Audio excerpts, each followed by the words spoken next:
Section 107 Fair Use allows us to talk about it, and that's what we're here to do. Please do not go to your way to dislike anybody we talk about in this video. It is for entertainment and reaction purposes only. It is my opinion and my opinion only. Baby, Treasie done got out here and sent a signed, sealed, delivered, first class to your doorstep where you got a sign for it. It's headed straight to you. Pay for the postage, the shipping, the handling, and everything else, baby, to send out a cease and desist. Now, I'm going to tell y'all, there's only two people that I know that have gotten one, and that's Loretta Brown, and that is Peaches McIntyre. When it comes to the situation, I'm going to focus more on Peaches McIntyre because this is her daughter, and this is where it has all come from. Number one, when I think about it, it really makes me laugh, y'all, because it tickles me for some reason. I don't know why. But when I look at her live and I look at the thing that Peach is saying, it makes me have a lot of questions, right? Number one, you send your daughter a cease and desist, right? And you say you don't want her talking about you. But in the same token, you have done lives on her. Ain't that mutual combat? I mean, I think I've been through a few things here on YouTube myself.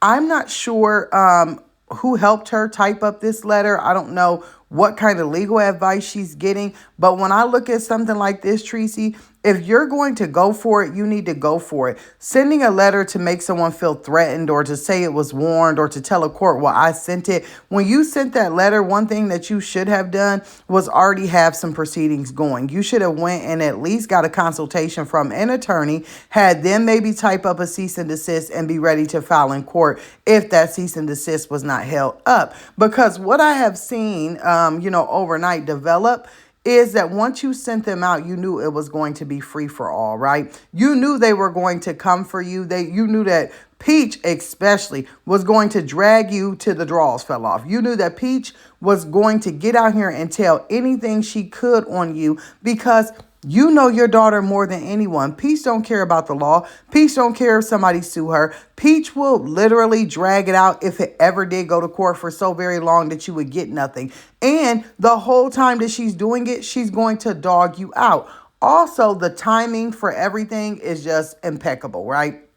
Treasie sent this out to Peach, telling her to hush her mouth during the time where Peach is truly at her lowest. She's about to be evicted. She's trying to find content. She's trying to come up with something to talk about. And baby, that letter in the mail has been enough content for her to get out here and make thousands of dollars in the past 24 hours. I mean, between views on YouTube, Instagram, TikTok, Facebook, everything. She came and made enough money on your behind just to show you that she did not care. So this is my thing. I listen to Treasie's live, right? And I get that she's tired of her daughter talking about her. I'm pretty sure she's sick of the stories. And I'm pretty sure, like I said, when it comes to Peach, that there's some truth in the matter, but there's a lot of, fictitious stuff on top of it. But Treasie, girl, you done got out here and went live and talked about your side of the story. You done got out here and you done got live and you done said some stuff, that ain't to the right about some folks. You better be careful with that. Mutual combat will get you dismissed out of court real quick because two people can't be going back and forth on YouTube. I don't think you should have got out here and even mentioned that you sent the letters. You should have just let it roam. You should have made no post. You shouldn't have did nothing. But, that's my 2 cents. But let's stay on track. Anywho, so Peach, right? Oh boy, she's been dragging her for Phil. She's over here telling stories about the past.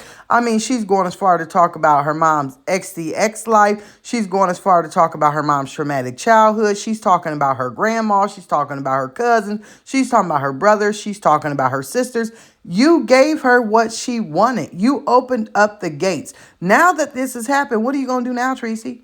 You say thank you for the videos, thank you for people talking, but what are you going to do now? You're saying, but I can use this in a court of law. Well, the first thing you should have did was use spell check. Everybody's posting these letters that you sending them. Who's going to take you serious if you didn't even use spell check? Like, who the hell typed that up? Like, this is why I'm having a hard time talking about it because it's funny to me. Like, was she serious? Girl, I'm like, you gonna send somebody some stuff that's got all these grammatical errors and it looks a mess, sounds a mess, and you want them to be quiet. Honey, you just sent them a ticking time bomb in the mail. You sent them something to get out here and drag yourself. Now, I'm gonna tell you something. The stuff that I tried to listen to Peach, and I listened to her for about a good 20, 30 minutes. But The things that she says, I don't care if it is YouTube. I don't care if my mom sent me a letter in the mail. I don't care if it's for a check. That is something, if it truly happened to you, I'd be sitting on a therapist's couch or teledoc on my computer because you always got it in your hand talking to a therapist. I'd be doing something. I cannot listen to a woman continuously call her mom bees and hoes. Like, I know that's her mother. So just the respect in me makes me turn my head and I can't necessarily listen to it. So I tried. She's telling stories of, oh, well, Drea was my mom's favorite child and I wasn't, and she treats the boy this way. Peach, you grown. You've had 9 kids. It's not about you anymore. That's the whole thing that she needs to realize is it's just not about you anymore. After you have 9 kids and you get married, then that's what you need to focus on. Peach is going to tear Treasie a new one for probably the next 30 days. She's going to make the bag off of her. She's going to come up with stories. But one thing that really, really, caught me really off guard with Peach and made me just really disgusted was the fact that she was over there on live telling her family member's name. And she was saying, well, this is my family member's name, especially like her grandma. This is my grandma name on Facebook. Go on over there and tell her she got 3 baby daddies and she a 304 and she this and she that. Go on over there and tell my sister, like, you're giving out people's names and you're telling them to go to Facebook. You're asking people to harass your family in one breath, but the next breath say the peach patch ain't got nothing to do with it. Well, who you think about to go over there and harass them? Girl, you over there inciting a riot. That's what you doing. Who? When I tell you this family drama don't get no more drama-er. And that's not even a word. Can't get no more drama-er. But it's, it's entertaining, needless to say. It is crazy, all right? I don't know how y'all feel about this situation. I know that there are going to be some people that's going to stand up for Peach. There's going to be some people that stand up for Treasie. There's going to be some people that stand up for Loretta. There's going to be people that don't stand up for nobody. So I really can't wait to see what you guys have to say down in the comments below. I have been seeing the comments from yesterday and asking to talk about it, so I did it. So I can't wait to see. I will see y'all later down below.